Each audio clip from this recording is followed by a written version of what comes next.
So if you'll stand and join us in the pledge, please. I pledge allegiance to the flag of the United States of America and to the republic for which it stands, one nation, under God, indivisible, with liberty and justice for all.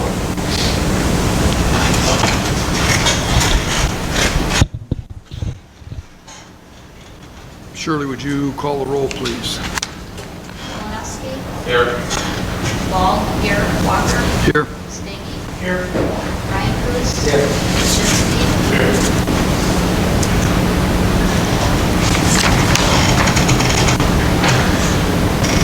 Okay, on the meeting agenda for tonight, we have under Department and Committee reports, item A is Operation Services. That report is in your packet, as is item B, the sewer report. The Board of Review is not met, won't meet till July. D, the DDA minutes and the Director's report for for May are in your packet. Item E, the Develop Filer Ad Hoc Committee, those minutes are in your packet. Item F, Planning Commission minutes are in your packet. Item G, the ZBA has not met. H, Elections Commission has not met either. Under item I is the Building and Grounds Committee, and under Building and Grounds we have an item for approval tonight, which is the recovering of the floor in the employee entrance, the north entrance to the hall. And under item J, the Personnel Committee has not met.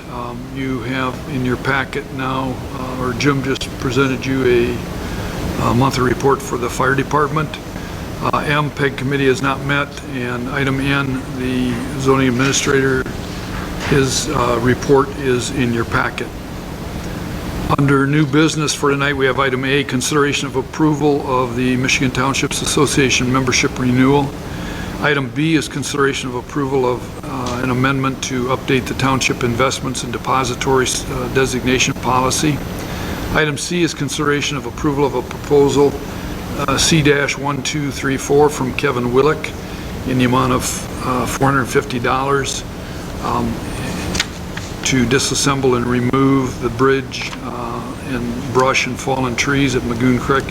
And I should note that if you look at that proposal from him, it's actually in the amount of $2,450. $450 is the amount to remove the existing dilapidated, broken down bridge and the brush, and then the $2,000 would be to install 3 new telephone poles that we're trying to get from consumers across the creek, and then that's what the additional up to, it says on the bottom there, $2,000. It's kind of hard to see on that proposal that he sent us, but it's at the very bottom. And in the original it was in red, but at any rate, that is to, like I said, place the new telephone poles, and then as of Friday, I did not get any updated report from Bob Skira on a cost of telephone poles from PCA. So we still have to get that cost figured out. He's been working with Eric Gustad on that. I did send the picture that's in your packet, the picture of the dilapidated bridge. I did send that to Eric Gustad also. The bridge is in very unsafe conditions, and it's a real liability issue. So at any rate, that proposal, like I said, is only part of the total cost. I don't know what it's going to cost for the telephone poles. And then there'll be the planking to go across it like the existing. You can see what's left on the existing one. And that existing one has 2 I don't know if there's poles or trees across, that those planks are across, and Bob felt that we should have 3 just for extra strength and security. So at any rate, I just wanted to clarify that before we get to that. Item D is discuss reopening of the township offices to the public. If there are no changes to the meeting agenda for tonight, I would accept a motion to approve. I'll make the motion. Motion by Kolonowski, second by Brian Cruz, to approve the meeting agenda for tonight. Any further discussion? Okay, all in favor signify by saying aye. Aye. Opposed? Motion carried. On the consent agenda for tonight, we have item A, the minutes of the regular board meeting from May 6th, 2021. Item B is the financial report. C is approval of the Township General Fund expenditures, including the fire department. Those are checks numbered 38597 through 38674. Accounts payable total $51,849.31. Payroll is $15,883.53 for a grand total of $67,732.84. Item D is approval of Water Department expenditures, checks numbered 2857 through 2869, and they total $32,932.67. Item E is approval of Sewer Department expenditures, checks numbered 1124 through 1129, totaling $12,230.36. Item F is approval of the monthly ACH payments to the State of Michigan and IRS in the amount of $3,657.25. Item G is approval to discontinue charging a rec center hall rental COVID-19 cleaning fee in the amount of $150 as of June 1st, 2021. Item H is approval of an amount of $348.50 to Inclusion Solutions for voting taxes, handicap entrance signs, and stands. Under presentations tonight, we have Mr. Joe Hollander here of Hollander Development to present, and Stephanie Carpenter from the MRA was supposed to be here. I haven't touched base with her in the last couple weeks. My understanding was that she was going to be here. She had it on her calendar, so I don't know what happened. Under communication announcements, you have in your packet a flyer from Bay Area Recycling showing the events that they have upcoming. If there's no changes to the consent agenda, I would entertain a motion for approval. Motion by Steggy, second by Brian Cruz to approve the consent agenda for tonight. Discussion? Hearing none. All those in favor signify by saying aye. Aye. Opposed? Motion carried. So, Joe, you're up. And if you will, I don't know if the mic at the podium is on. Just push the button and the green light will come on if it's not already on. It's on. Okay, good. Good evening, and thank you for putting me fairly early on the agenda too. Appreciate it. My wife and I moved up to the area 2.5 years ago. Love it here, and so you don't have to be so accommodating in the future. But thank you. The reason I'm here is, for those of you who don't know, I'm here representing the owner of Horizon Point Senior Apartments. And we've been around now for almost 20 years. And it's getting to the point where we want to do some energy upgrades and go through and renovate the units. It's time. And so we don't intend to change The operation, we don't intend really to change the rent structure. We are able to take advantage of some new federal tax legislation that will allow us to market, to house those whose incomes do not exceed 80% of area median income. Right now, the restriction is 60%. The difference means that a one-person household can earn approximately, I think it's $34,000 versus about $28,000 today, something in that range. It allows more individuals to live there. The renovations depend upon us lining up financing. The State Housing Development Authority, MISHDA, we call it, provided the original financing. We tend to go back to them for refinancing.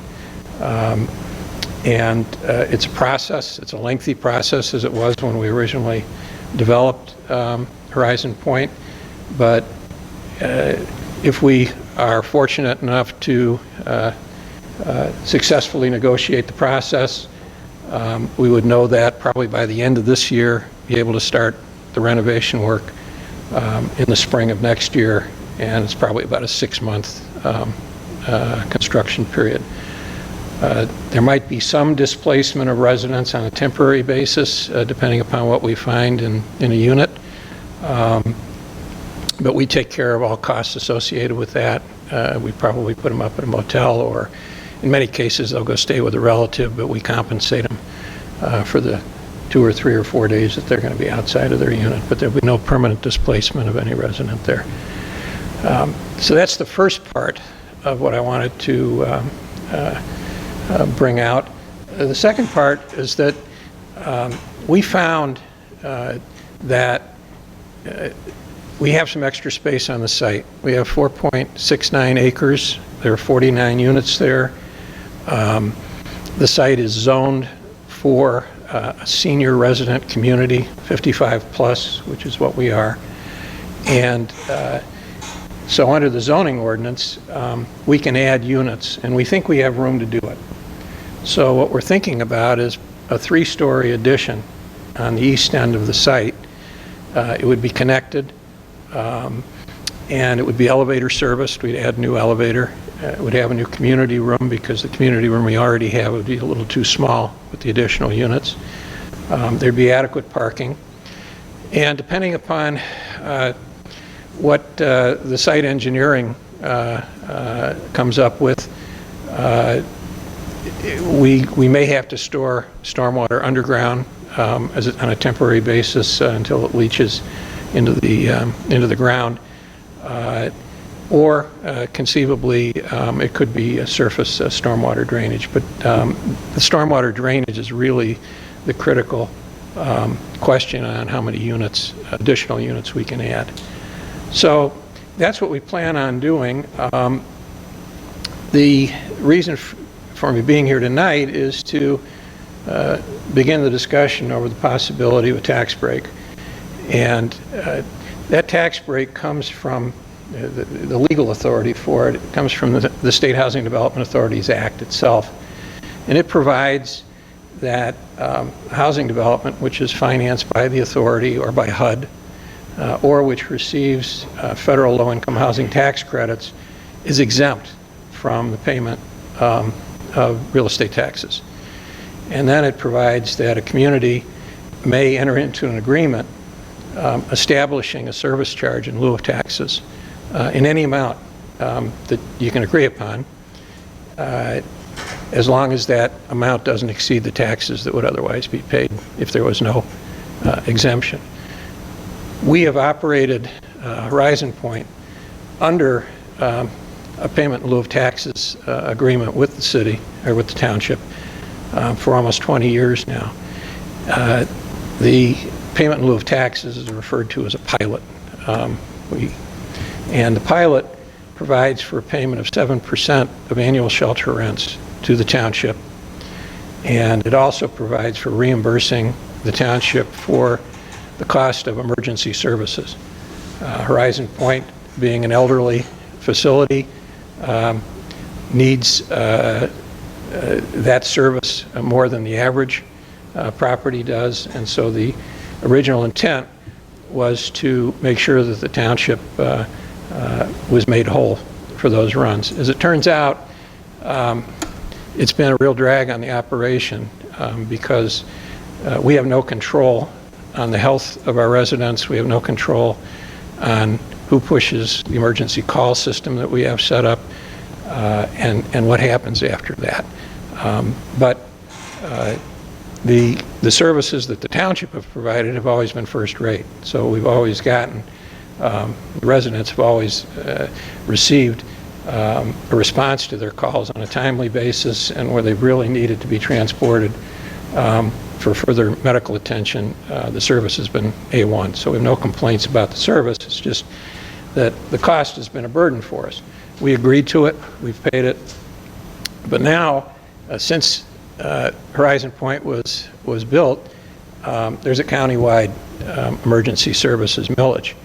And so we think that it would be appropriate, if you agree, obviously, that maybe we get rid of the special assessment and handle the payment in lieu of taxes in a different manner. And so what we've proposed here is a payment in lieu of taxes that includes a pilot, plus it also includes what's known as an emergency services fee.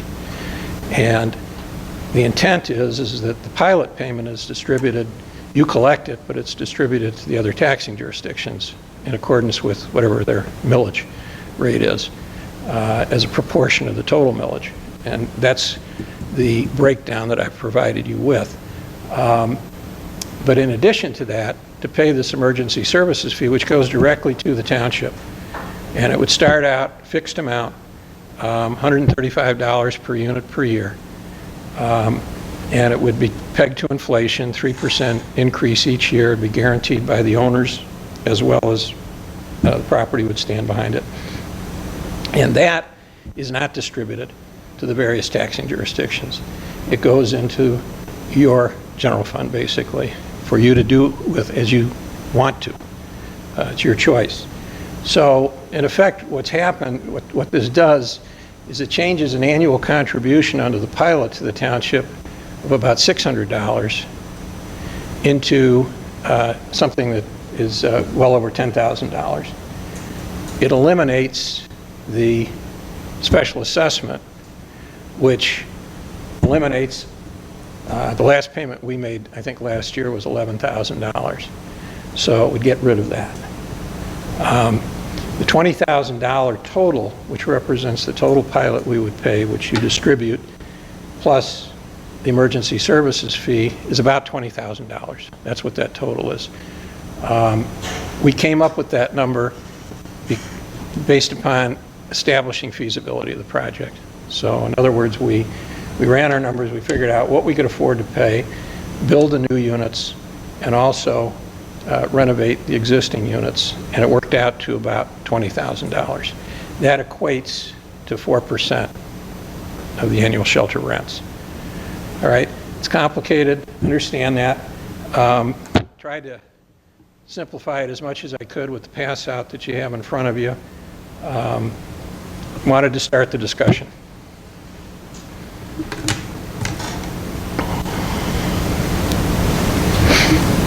I'd also point out that this is something that a number of communities have been doing now over the last 10 to 15 years. We've done it probably in a half a dozen communities. And it's been up to the communities themselves to decide whether they want to split the pilot into an emergency services fee and a pilot, or just collect the pilot itself. And so that's an issue that is strictly the community's decision to make.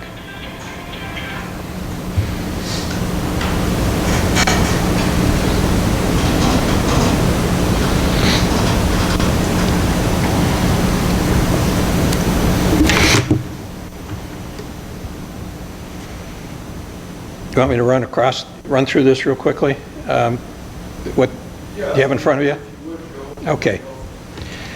Yeah, up at the top, we start with calculation of the payment in lieu of taxes. So the first line, estimated gross rent potential That's what we're projecting, the total rental collected, the total potential rental for the existing 49 units plus the 24 new units. There's a vacancy allowance of 5% built into it, so the gross collected rents is $558,000. Under the statute, we deduct the owner-paid utilities, which would be fuel, electric, and water and sewer, and that's based on our current budget. Those numbers come from our current budget, and that's a total of $72,000, leaving a net amount of $485,856, which is defined by the statute as annual shelter rents. Proposed pilot of 2% is $9,717. Now, if you look over on the right hand, 2 columns, you'll see proposed over there, and you see the 9717 at that point. Okay, going back over to the left-hand column, you'll see that each of the taxing jurisdictions that receives a share of the taxes that are paid, collected by the township, are broken out by the actual millages.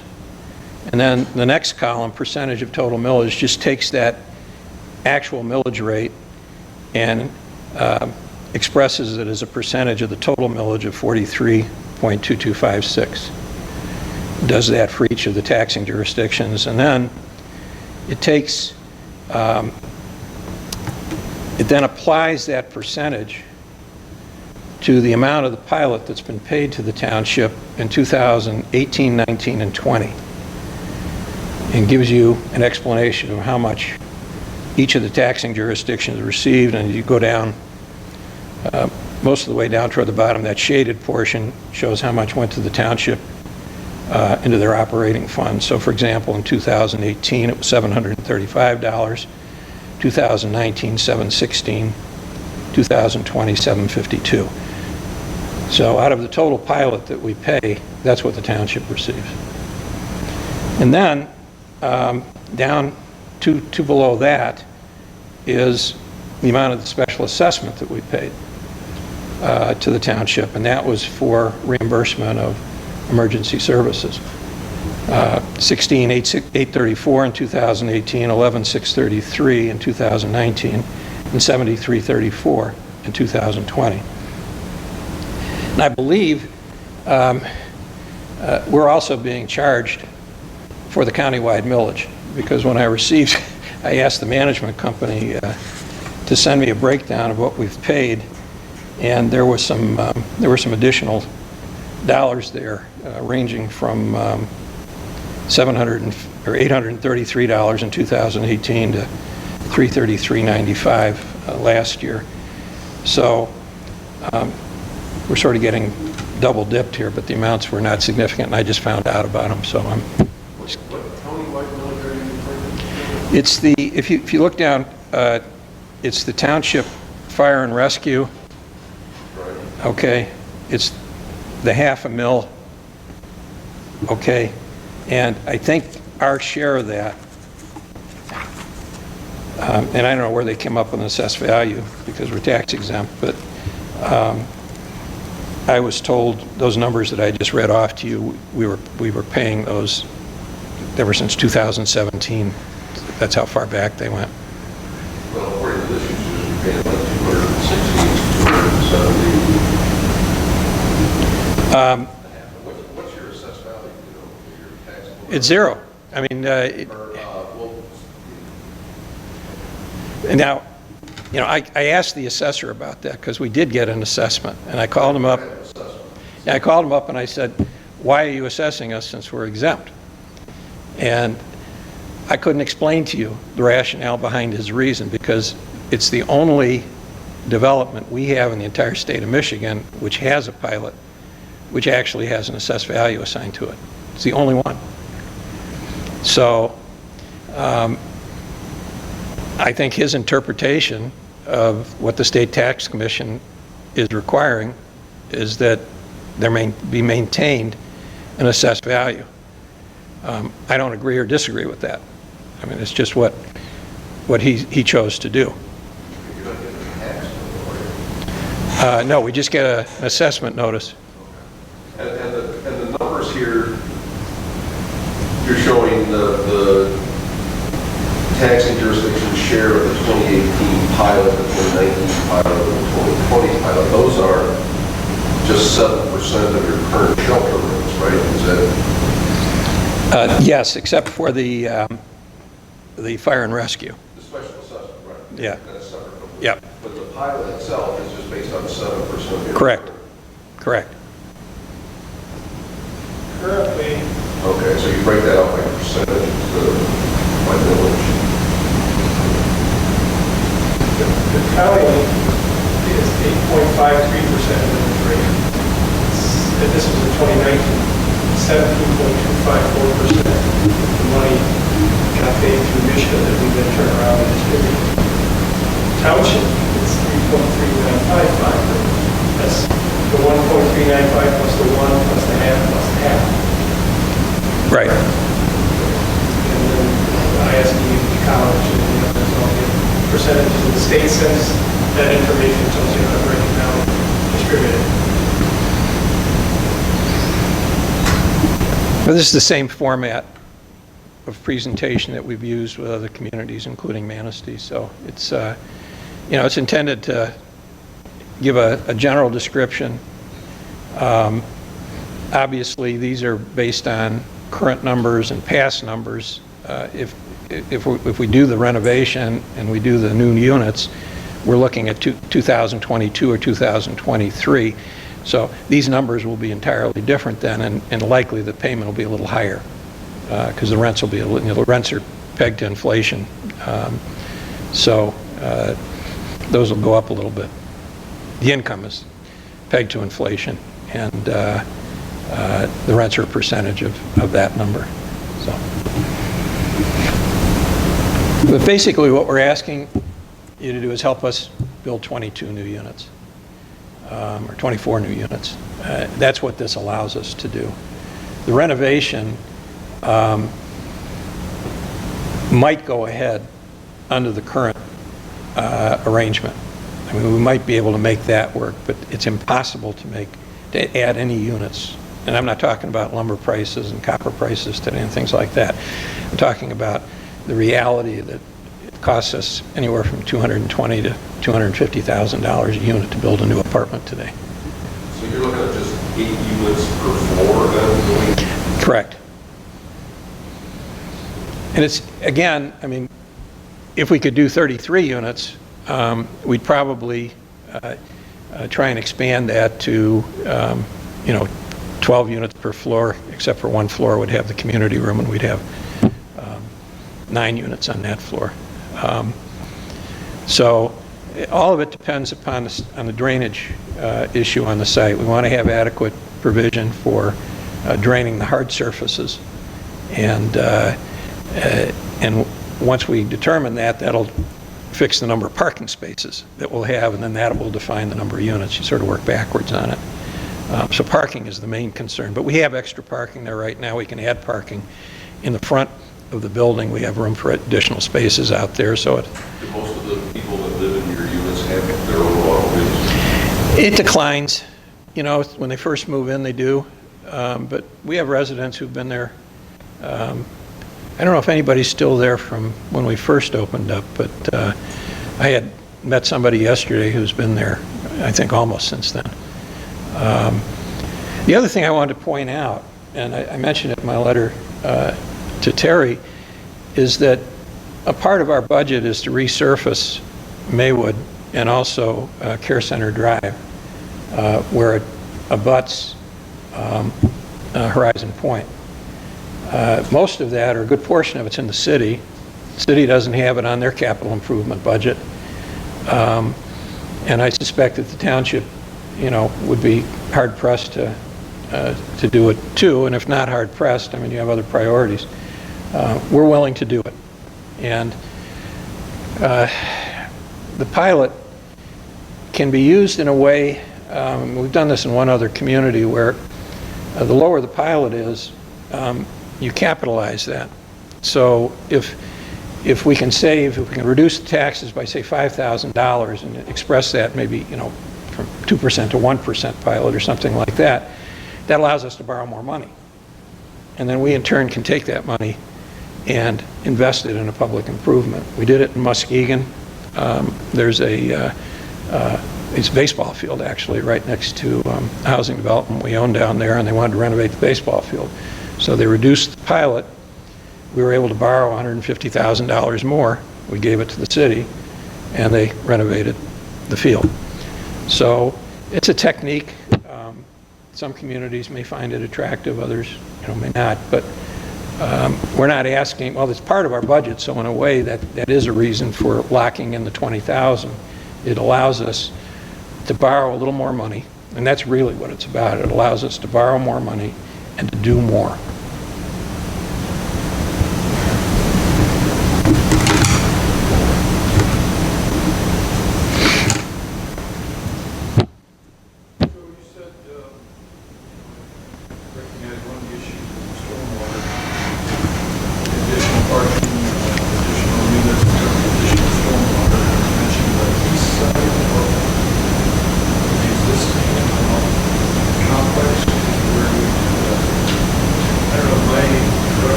It's actually the south side. It's the south side. I used to be sharper than that. I'm not anymore.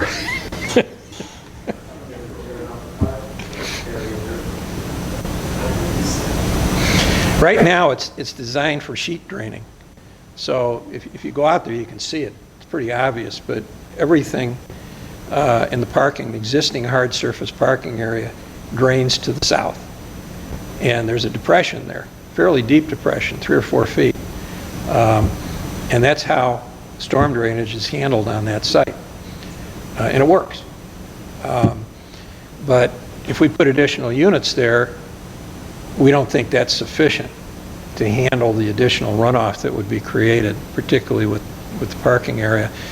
So we have a choice. We can either reduce the number of units down to a very few, or we can store it underground in a secondary storage facility that would release it gradually into the sand. And so more and more, we and other developers are doing that because finding good sites is becoming more and more difficult, and they're smaller.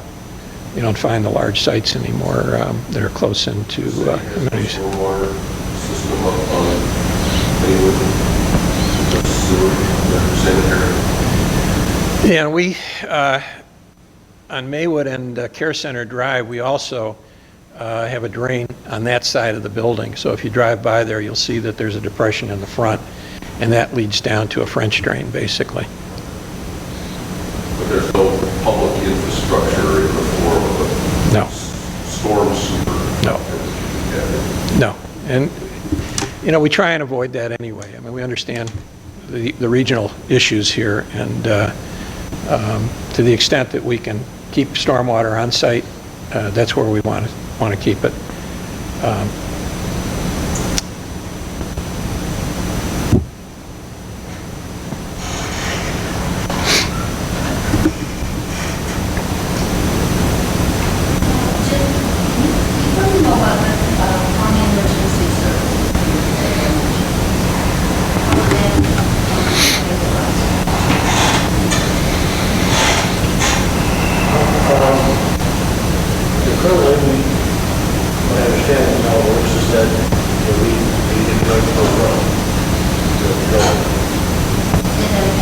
They get billed for every time we go there. They get billed a certain amount of. Right, yes. And that's based on, correct me if I'm wrong, Tom, I think it's the budget or the amount of money that we spend in a year divided by how many total runs we have, and that gives us a number, a cost per call, which is then charged to the Verizon Board. Yep. That's very close to it. So, I mean, that's how I do it. Joe kind of lost me a little bit there when he was talking about reducing that amount. which contradicts everything else, because if you want to reduce that amount of pay to the fire department that's not getting any tax dollars from them, but you want to increase the structure by 24 units. So that, to me, that doesn't add up. Reduce what we're going to get and add more responsibility to the fire department. Am I understanding that correctly? Is that what you wanted to do? What we're doing is in essence transferring that payment from the fire department to the township.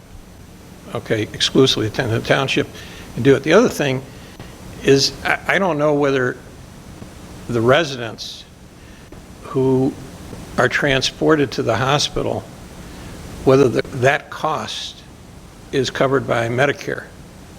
And I haven't brought this up before. This is a good time to raise the question, because Medicare reimburses for the cost of transportation to the hospital. They don't reimburse, it's my understanding, they don't reimburse for an emergency services run where there is no transportation. And we don't, we absorb that cost, not the resident. Resident doesn't pay for that cost, but there is a reimbursement available from Medicare that would go directly, to whoever the first responder is. What Jim is talking is his response, not from the unit to the hospital, that could be Medicare. But Jim's response from the fire department to the unit, where's that one coming from? Well, you are, if you look at the budget for the fire, I have it here, by the way.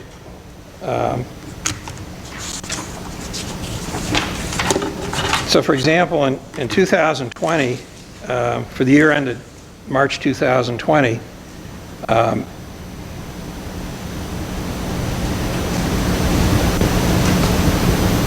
public safety, and I'm assuming that includes EMS calls, had expenses of $110,056. Of that amount, there was a charge for services of $11,633. That came from us. Okay, so the net cost was $91,333, and that was reimbursed by $94,000 from the county millage. So we're losing each other, Joe, here on the county stuff, because there is no county. I mean, there's a county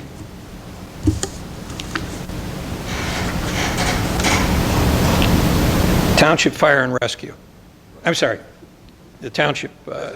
Right, it's a township. Right. I'm sorry. Apologize.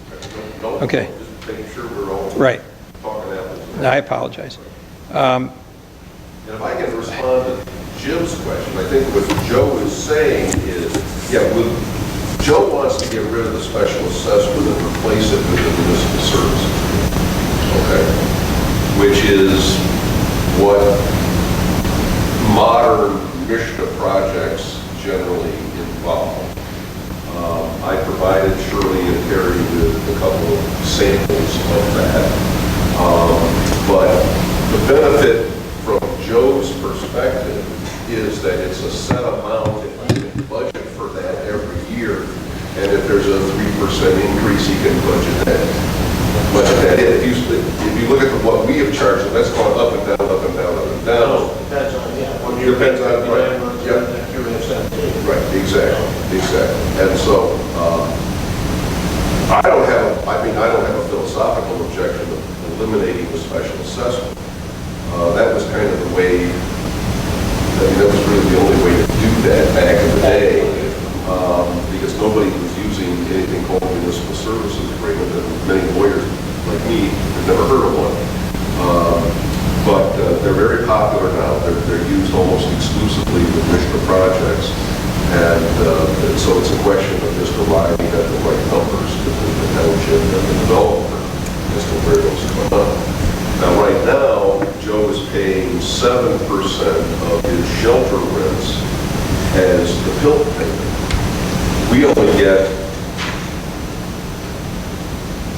6% of 6.5% maybe of that PILT payment every year, because that's what our percentage, or maybe a little bit more, 7 or 8%. That's what our percentage is out of the total villages that get assessed by the township. That's the county gets the PILT money. Well, the county operating the library, the medical care, everybody shares the PILT money on the same basis they would share the tax money if he was paying taxes. Okay?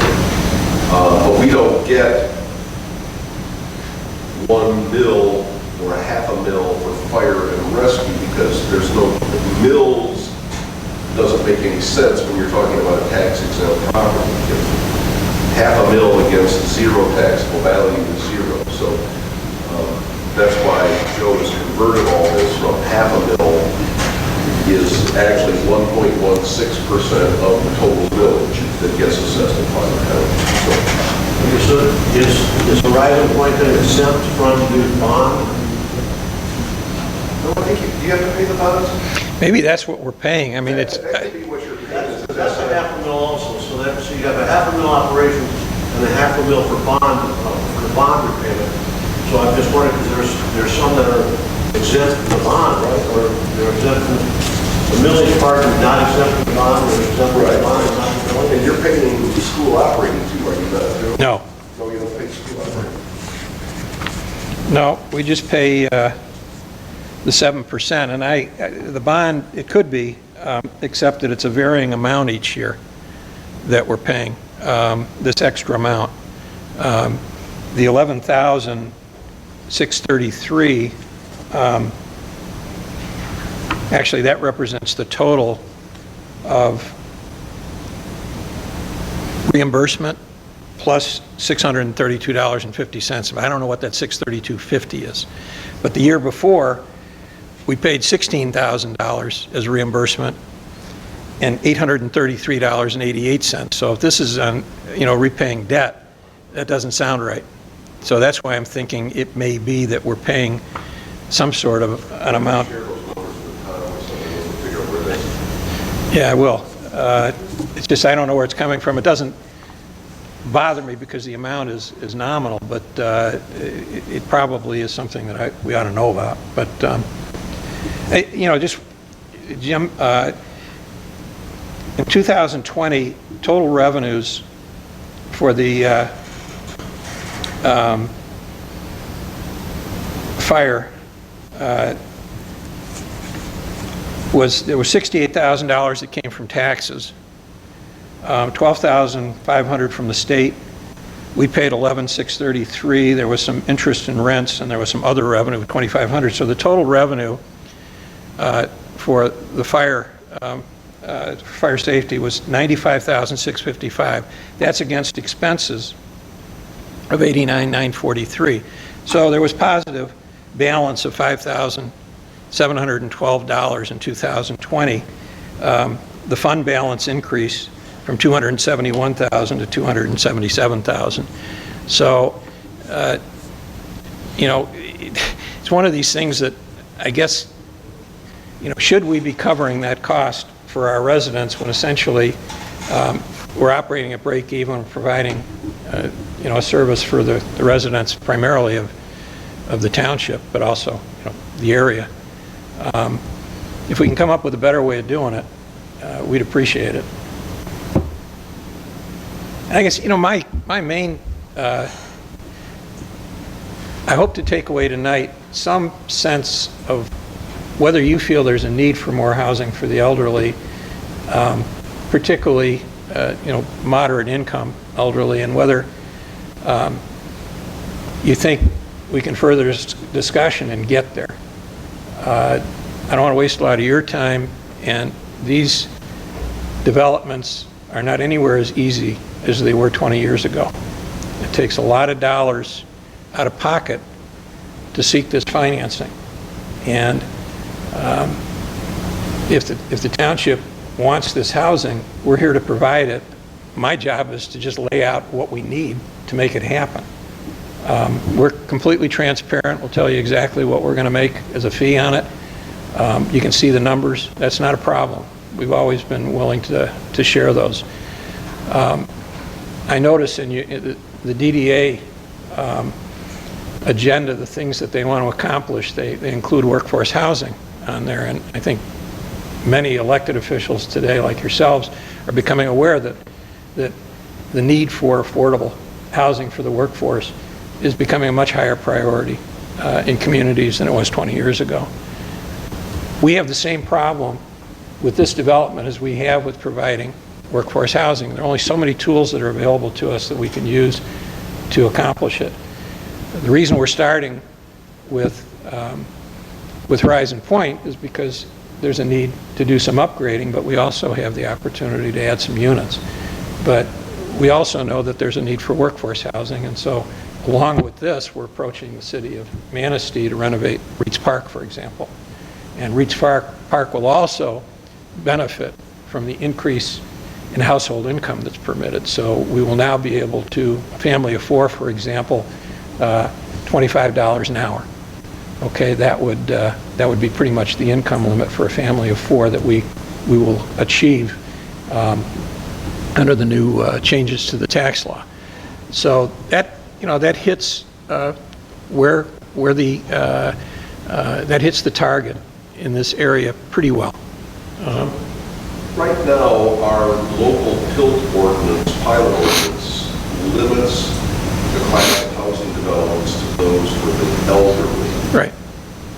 Is that something you want us to look at, to eliminate the elderly restriction so that you could put, I mean, it still has to be low income as defined under the statute. But I don't have to ask you that. I think if you feel there's a need, you go right ahead and do it. And then that'll be a signal to developers maybe to come in here. And it won't just be me. There'll be other developers who'll come in and might make some proposals to you. But you're looking to keep Horizon Point as an elder. Exactly. Yeah. Oh, okay, Yeah. okay. There's no change there. All right. Okay. That's where I was going with this. Right. So the new units will be 55. Right.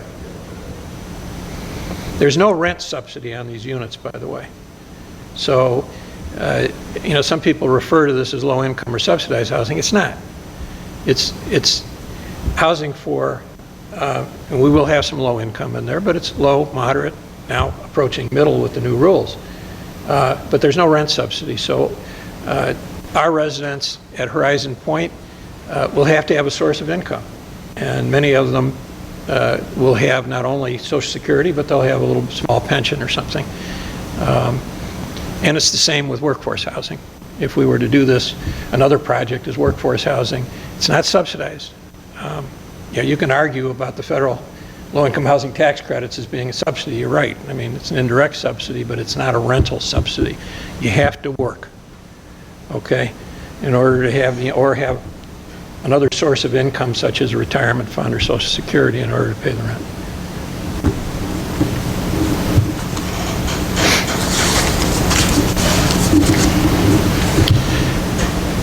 Anyone have any other questions?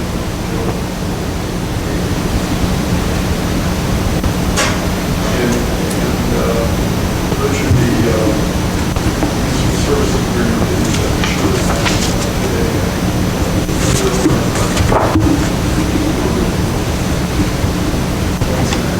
I brought another one from the city of Manistee. Okay. I think the one you said. The one I sent you was from the downtown bowling alley project in Ludington. I'm sure you're familiar with that.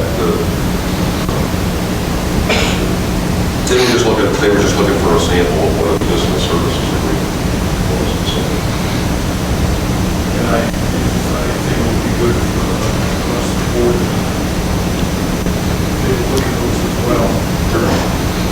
I thought about boarding in a situation this weekend, but today I didn't do that. Terry, if you think it would be helpful, I'm available for a work session once everybody maybe has had a chance to digest this a little bit, and just let me know when you want me back, and I'll be here. That would be good.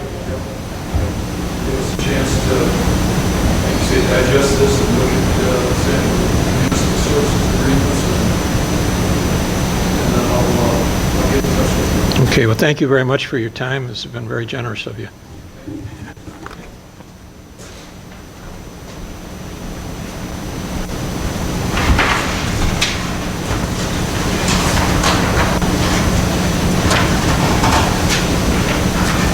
Okay, moving, well, first of all, public comment. Public comment tonight. Are we ready? Okay, moving into our department committee reports then, we do have action to take under pavilion grounds, and that is seeking approval in the amount of $684.35 to Haven Sport covering for the employee entryway flooring. But you probably noticed this is going to curl up on corners. Very well stated. The north of there. And we initially, we got bids, names on both ends. After looking at this one, it isn't even near as bad as the other one, and felt that we hold off on this one pretty well.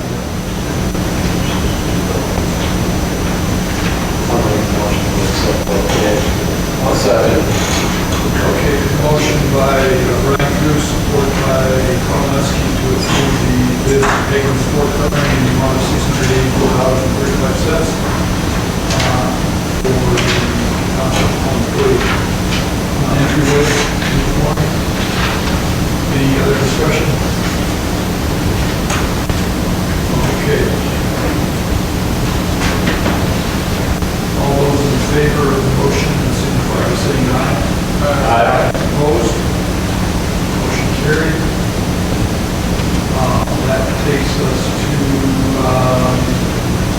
fire department report, which you gave us tonight. Do you have anything you want to add to that, Jim? No, I don't think so, unless someone's got some questions for me.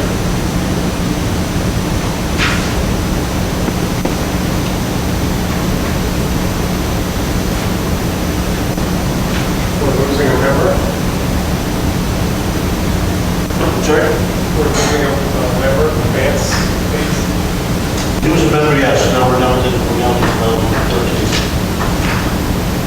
So he retired from his full-time position, and so he was like a father now, so he verbally resigned and retired from the fire department also. He hasn't sent me anything in writing yet officially, he was verbally retired. It wasn't a right quit. No, it was, electric traveling from unretired. Okay. Jim, when do you anticipate the ISO reports? I don't know. I've been trying to get a hold of Eric, he's the gentleman that was here, to do the inspection. I haven't heard back from him yet. Normally it takes probably a month or so or better. So it should be coming any time now, I would think. So I'm hoping that with the results from the city, what the city got, they reduced theirs by a point. I'm hoping to do the same. A lot has to do with the mutual aid, the automatic mutual aid agreement that we have with Stronach and the city. And so that lays heavily on that status. So I'm hoping we're currently at 6, I want to at least be down to 4. Is that sufficient to put insurance into? Yes, that's what it would do. It was, if you look at your homeowner's insurance policy, it will tell you what you're rated at, and it's like, I don't know, it's a 6. And so with that, with the water supply, with upgrades and the information they got from Mike, and then with the copies of the automatic plate agreements, I would hope that would weigh heavily on the rating for pilot townships. And it would lower, again, I don't know how much, but it would lower your insurance rate. Yeah. Good. And another thought just came to my mind following our building and grounds meeting last week, Monday. We haven't had our fire extinguishers here tested or inspected in I think at least 2 years. I thought they were, And last year, were they? no, it's been at least 2. We looked at one of them, and I forget the date on it. So anyway, when, I don't know if Ron said there was a new guy doing it now. I could get a hold of them and, Yeah, when they do yours, have them do ours automatically as well, here and at Nelson Street. here in Nelson Street, at the rest. In the rec center, yes. Thank you. That new equipment we authorized with, have you got that yet, or is that? The new turnip here? Yeah. Well, that's down the list, yeah. We're probably 4 months out on the turnip.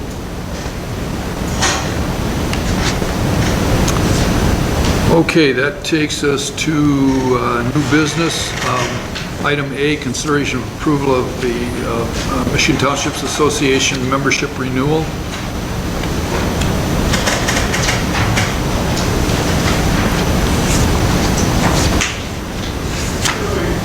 The address is right up the road, I'm sure that's your address. Yeah. Should that be changed? Well, some things go to my house.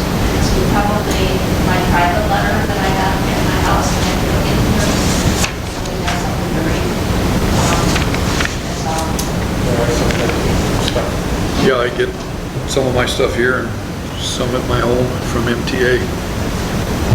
Well, I get stuff from MPA too, but this is an insurance policy. No, it's a membership. The membership. The membership. Yeah. And it's a membership for the township.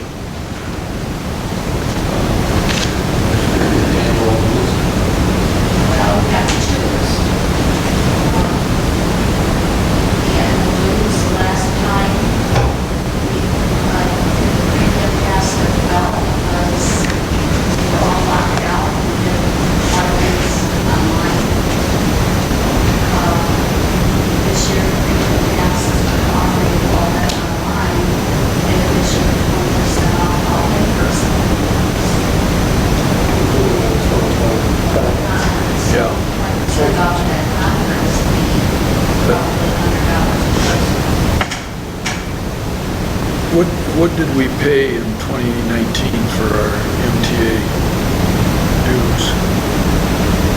Didn't they say these were the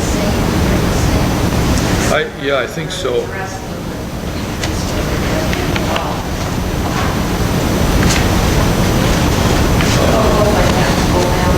Yeah, yeah.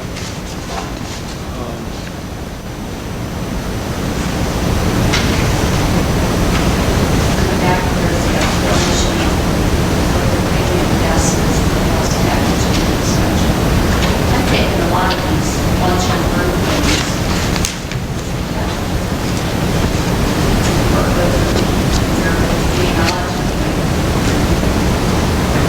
Yeah, those are pretty good, and all the online stuff that was offered this year for the conference. Yep, the conference, the entire thing was online, and like you say, I gotta believe that's gonna be a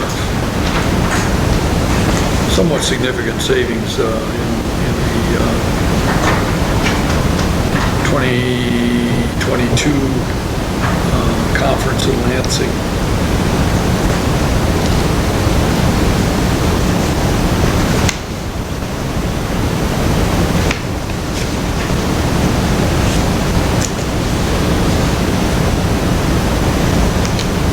And I think the last few years, there's been 6 of us attending that annual conference in person.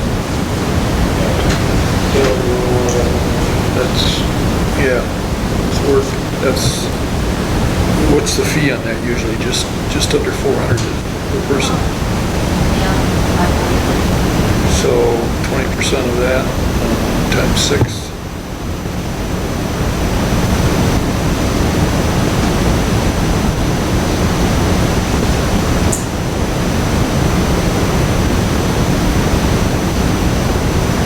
So that's going to be a savings probably between $500 and $600.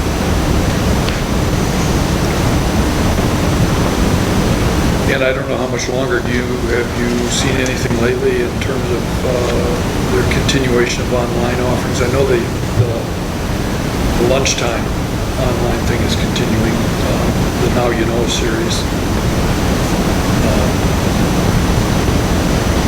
I'm just wondering about our, like MTA on the road, which was done virtually last year. I wonder if that's going to be done virtually this fall or if it's going to be an in-person.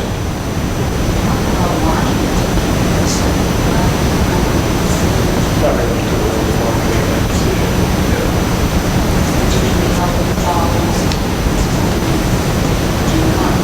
Yeah.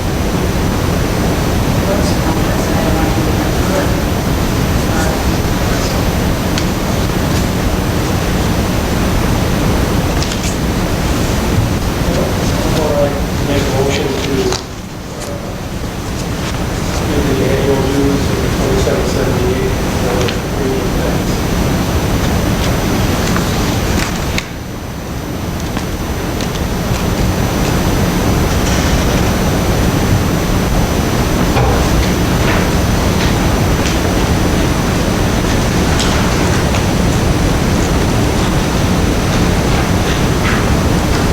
I'll second.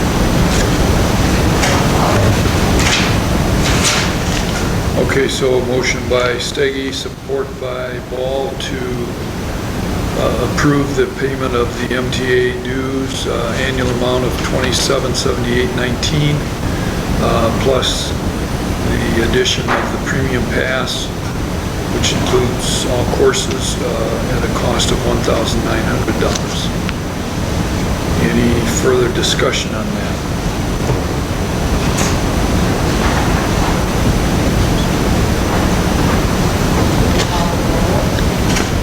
Yeah, if everybody's ready to vote?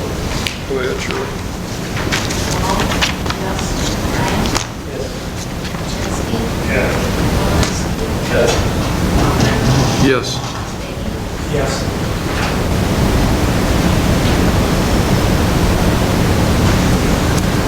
Okay, item B is consideration of approval of amendment to update the Township investments and depository designation policy.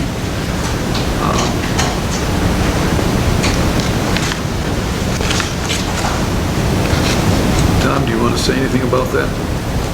Well, some of the banks have changed the course of the year or two, and changing again, even stuff on here. But it just gives us, listing needs to be places where we can use as a depository. We don't have things in everyone. Just gives us that opportunity if we need to. Do we decide members credit union should be on her as we change this up? It's forefront, it's called. That's the members. That's called the members. There's a couple on there. I'm looking at that list. I think we could narrow that down to 7. The one bank was bought off by Huntington. It hasn't happened yet, it's still, technically, I just left it on there because Okay. once they're merged, it won't Well, matter there's anymore. honor banks. There's no honor here. Well, there's one in the county. Yeah. Barely. Not that we're ever gonna use it. Right, but yeah, if we could, sure. So is members credit union going to be called members? It's Are we forefront. calling for- It's forefront. I thought, I think we had to change it. We didn't change it. We make tax them as members. They're, under tax roll, they may be listed as members, but not corporate. It's possible that they're I think that's where it's coming from. fire credit unions, technically, that I don't know. Will I make a motion then if we make an agreement so that we can deposit at the 9 banks that are open? And I'll second that motion. So we got a motion by Paczynski, support by Walker to approve the investment depository designation resolution. Any discussion? Shirley, want to call the roll, please? Paul?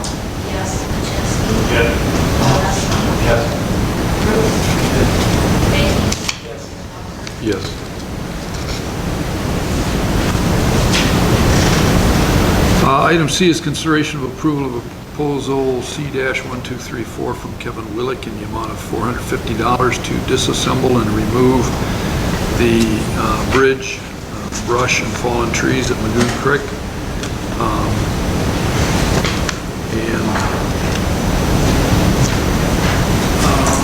That proposal shows $450, which includes $50 travel and setup fee. This guy's from the Scottville area. 450 is for the removal and cleanup of the old bridge, and then $50 travel, and then down at the bottom, additional unforeseen work needed, not to exceed an additional cost of $2,000 for tearing out the old bridge and replacing new structure and support.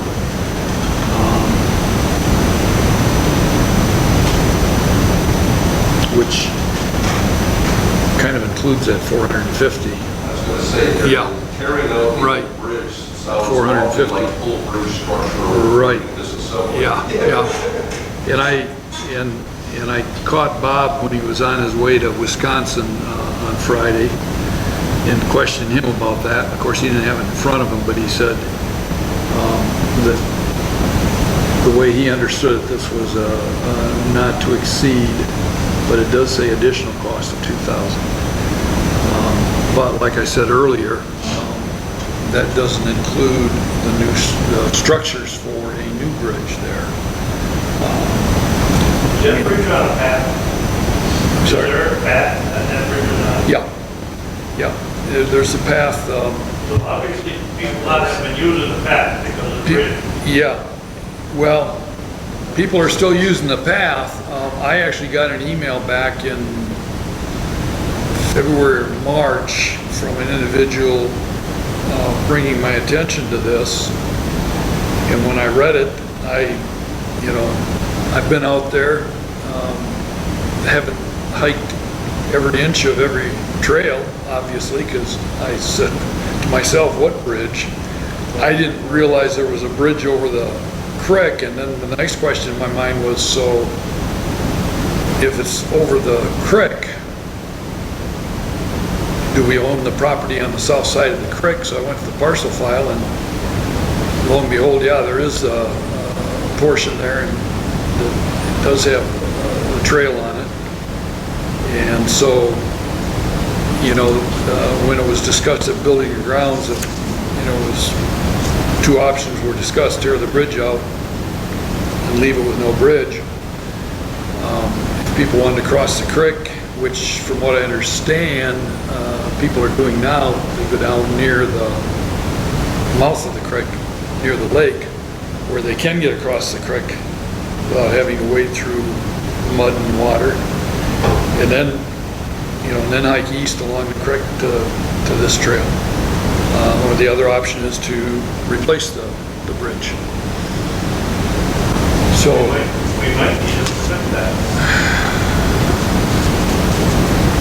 I know an instance where a bridge was built over a drainage ditch, and the DNR made them remove it and permit it before it could go in the road. the drainage ditch, I'm assuming, would be on public or state-owned property. No, it's on the person's property, they own one side of the creek. Personal property, okay. Well, I guess that's the next thing that should be looked into, is it would have to be permitted.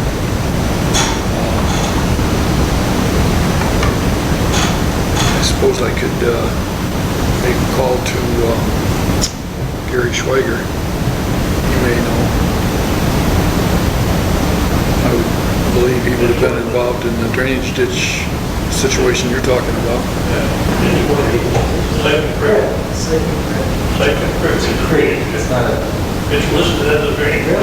trout, They call it a Yeah. creek. Yeah, Siphon Creek, that's a trout creek. Right on Palmer Street Road. Tracks?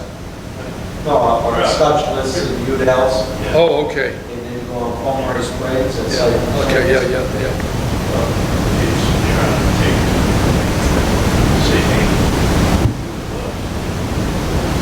Well, I guess, legally, we should get an answer to that question before we pursue this any further. And if we need a permit to tear it out, I mean, that's, my thought is at the least we should get that out of there.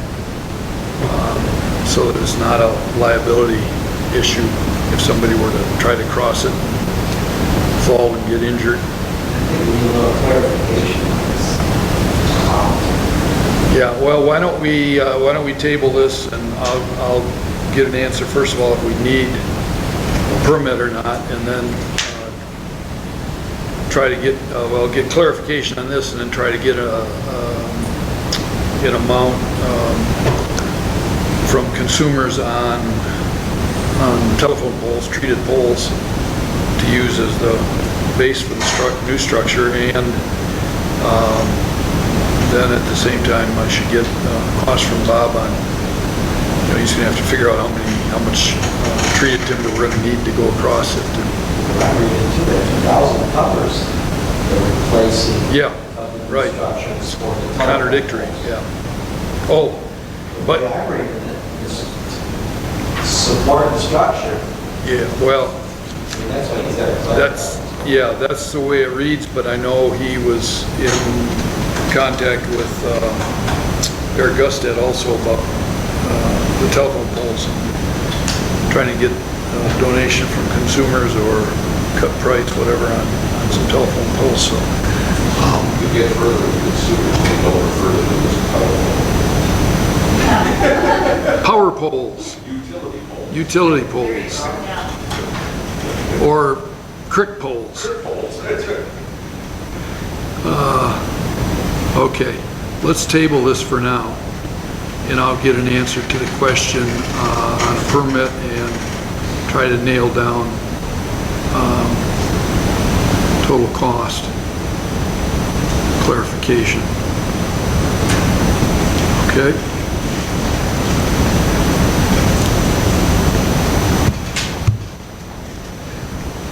Okay, and I was just thinking, that's the one issue with the building and grounds being the last Monday of the month, and then the board meeting the first Tuesday, and sometimes we don't have time to, like with this one, to get everything You must be wrapped up in a bow. Because I was going to bring that up to you tomorrow. not Yeah, tonight. okay. But We've got to do this earlier in the month. the building and grounds, yeah, I'd be good with that. And when I had that thought, then it reminded me of another thought, which we tabled at the last meeting on the Silversmith proposal. And I would like to set up a meeting with the gentleman from Gaylord that sent the proposal on the Silversmith, and have 3 trustees sit in on that meeting, or 3 board members for clarification, get questions answered, and that sort of thing. So Silversmith was the data system, They cost $9. the iPad with the data storage system for water. Yeah, yeah. So, well, and I brought that question up to Mike too, and it,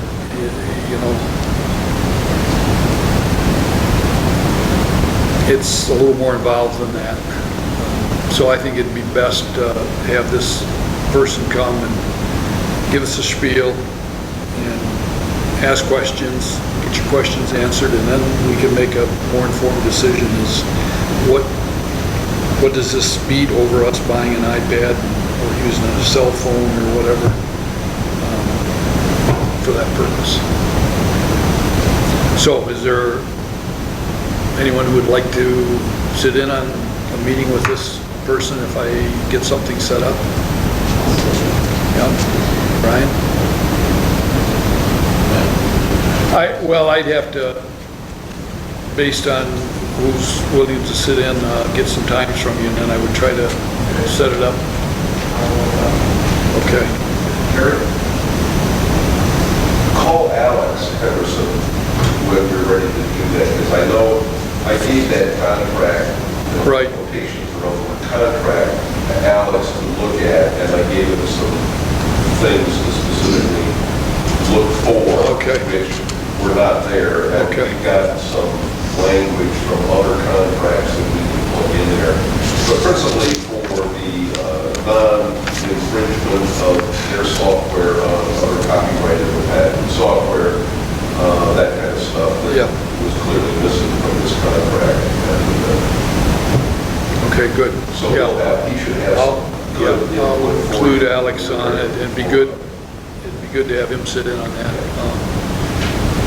So Brian, Dale, Tom or Shirley, do you want to sit in on that, or? We only have one more. I know. You're gonna be there. Well, You're not gonna be there. I can be, but I thought, I've gotten some of the information on it, and I'm more than happy and willing to sit in on it. I just wanted to give that opportunity to anybody else that wanted to. If not, then I will sit in on it. So Brian and Dale is morning, afternoon, evening, what's best? Dale probably, well, yours fluctuates. Okay. And you're a little more flexible. I'll, Push in the morning. yeah, right, 10 afternoon. yeah, so right around the lunch hour. Yeah. Yeah, I'll get 2 or 3 times and days from this guy, and then I'll get back to you with those. Okay, public comment? Betty, anything? Oh, I'm sorry, yep, I forgot about that. Item D. I put that note in the wrong place. I don't think we never made a motion to close, so do we need to make a motion to open?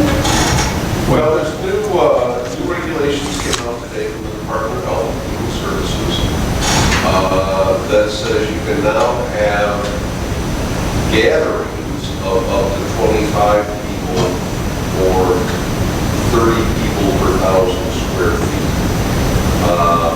Businesses can reopen, but if you're not vaccinated fully, you have to wear a mask.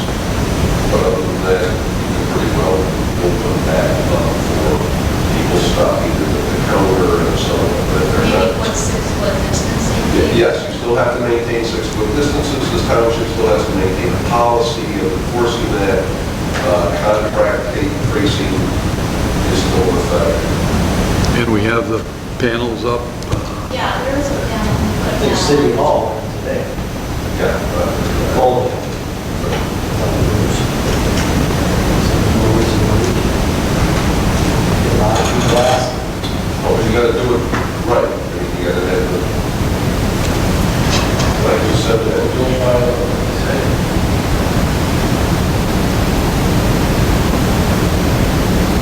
We can keep the forms on the counter end or by the entry door, and people can fill those out as they come in.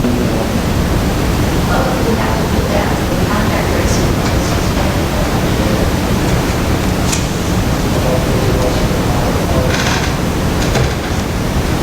Still have to keep filling out the designation. Let's figure it out, because you go to City Halls, there ain't no filling out. When you do it, Well- when you go to the courthouse, they take your temperature, they ask you all those questions.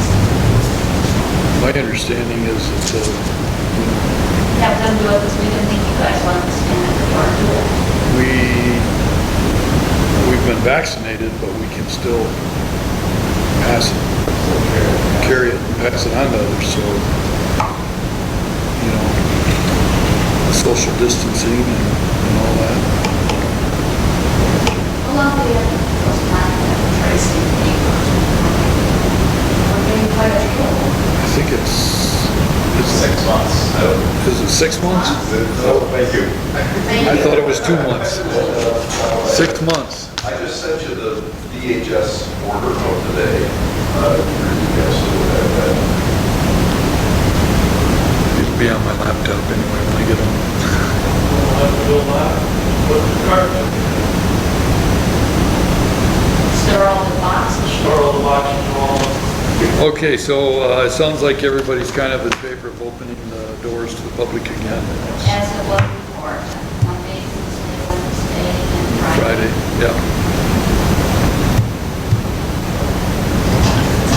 Good. Okay, now public comment. Betty? No? Okay. Jim? I just want to let you know, I've been advised that the safety hazard eyesore on Vine Street should be coming down here soon. Contractor finally had to work with the insurance company to go ahead and tear that building down, so that will be coming down hopefully this month. That's a good thing. I know Larry sent several letters out on I've it. been getting a lot of comments about Yeah. why it's taking so long, and Yeah. it is a safety hazard, and they told it, we had to take it off, they tore the gate down, and Yeah. people have been just running in and out of there Yep. pretty well, and so it's been a concern. Hopefully we'll be eliminated soon. Good. The other point is that if you're concerned about the liability of a bridge that's on a little creek, you may want to go out and just post a sign that the trail is closed. I don't know if that would help. Well, we've got it taped off. You have to take it off. Yep. I see it take off. Yeah. It's quite open and obvious too, so, Yeah, it is. yeah, you do have governmental people. Right. So the liability. But- You don't want people to get hurt. I'm not trying to argue. Right. You shouldn't do anything about it. But Different liability. there are a few people that always use common sense when it comes to things. No, that's true, that's true. Me being one of the first when I was in my younger days, wouldn't think twice about crossing something like I that. think that it looks like the contract tracing is only for food services. We don't have, So we can have a celebratory, Here at lunchtime. only myself, I serve lunch. celebratory fire in the fire pit behind the hall, burning all the old COVID Oh, that sounds fun. tracing forms, yeah. That'll make Tammy happy, I'm sure. Okay, anything else to come before the board for tonight? Dale, do you have anything? No? Tom? Well, we discussed the rec hall, and I think we table that, and then keep for a while. Will the contract painting that? No. Trying to get a hold of Gary to No, that's, work is going forward with that. In fact, after our last board meeting, when I told you guys that he's still having problems getting the materials, some of the materials, it was like the very next day, I got a call from Ron saying he had the stuff there and he's gonna start installation, and then I got a text message from him just a few days ago that some of that's been done. I forget what all the infant changing station, I think, was one, and I don't know, he mentioned a number of things in there. And then we did approve Gary,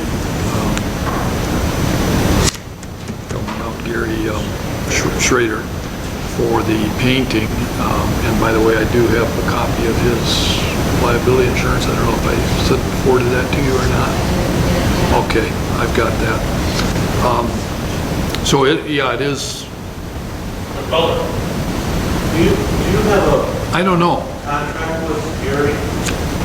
Yes, a proposal, yes. Is there any way that I can get the proposal from the fire station? That when you pay the fire station, can I get a copy of that proposal? years ago. Yeah, a few years ago? Because you're gonna say that the backside isn't painted. Correct. Dale went there and saw the backside, it was painted. Then the front side isn't painted because they're two different colors. And the doors on the north side of the building have not been painted. So if the back side, if the north side's been painted, then the rest of the building hasn't been. Who's that? Yeah, and I went and looked at it. I thought they looked to be the same color. The first time I went and looked, I didn't get out of my truck. I just drove to the edge of the north side and around to the edge of the west side. And then the second time I went and looked, when there was further discussion about it, I actually got out and walked around, and the doors definitely were different, but I don't recall who mentioned it, but Look at the very bottom brick on the left-hand side of door number 3, by the man door right there, the back side. That bottom row is a different color. That bottom row matches the rest of the building, and then from that point on, all the way around to the very front, is a different color. Was it painted that way on purpose? I don't know why it would be. That's why I want to see what was proposed, okay? I mean, maybe the proposal said that he's going to paint 3 sides. I don't know what the proposal said.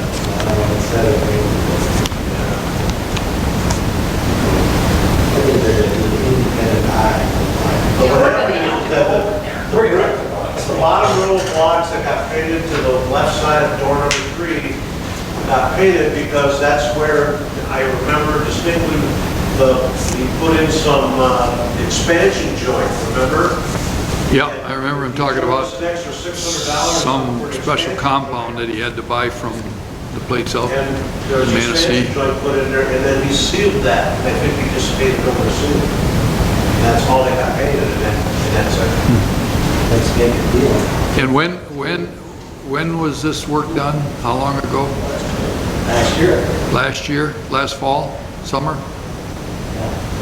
I believe it was last winter, summer. Okay.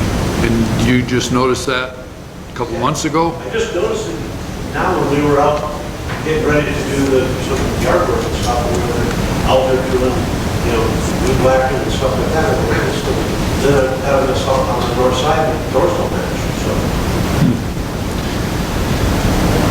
Well, you got the painter's eye, Brian? Yeah, and then when we do this rec call, we're gonna have to go the next day and make sure. You'll be the chief inspector? Okay, sounds good. Let's stop over the day, I'll be more than happy to go there. I'm gonna go over there, but I don't know if we can go back. Do you have a copy of that contract still? Yeah. Okay, good. Okay. Tom, you got anything for tonight? No? Brian? Tom? Shirley? I have nothing else, other than I'd entertain a motion for adjournment. I'll make a motion, that's that. Okay, motion by Kalinowski, second by Brian Cruz, to adjourn. All those in favor? Aye. Opposed? Motion carried.